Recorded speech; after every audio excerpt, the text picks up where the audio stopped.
কত বড় কপাল খারাপ, লক্ষ লক্ষ টাকা ব্যয় করে হজে যায়,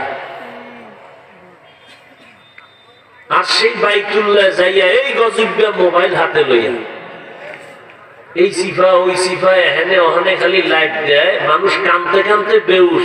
আর এই নিমক হারাম মানুষ নামের কলঙ্ক ওই মোবাইলের কারণে না মক্কার বরকত পায় না মদিনার বরকত পায়, ও কপাল পোড়া যায় আবার কপাল পুড়ে চলে।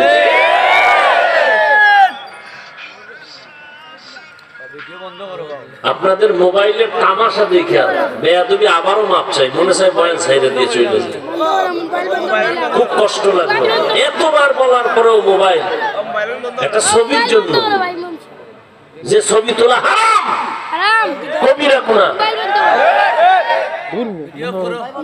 সরকারের প্রয়োজন ছাড়া মদিনার অর্ডার ছাড়া এই ছবি তোলা এমনি এমনি এমনি কবিরা গুনাহ। কোন পৃথিবীর কোন মুফতির বাবার ক্ষমতা নাই এটাকে অনুমোদন দেওয়া। আসছি যেহেতু কষ্ট থাকলেও কিছু কথা বলেই যে আল্লাহ যতটুকু বলায়, হেদায়েতের মালিক তো আল্লাহ, বলার কাম বইলে গেলাম।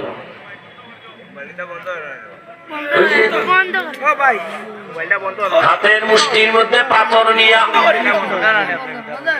রহমতের নবী বলেন, আমি বলতে জানি না চাচা আবু জাহাল তোমার হাতে কি? কেন? বলে আমি গাইবের মালিক না। তবে নবী একটু বললেন, এই হাতের মধ্যে কি আছে একটু আওয়াজ দাও তো। রহমতের নবী কথাটা বলা মাত্র পাথরগুলো কালিমায়ে শাহাদাত পড়া শুরু করলো।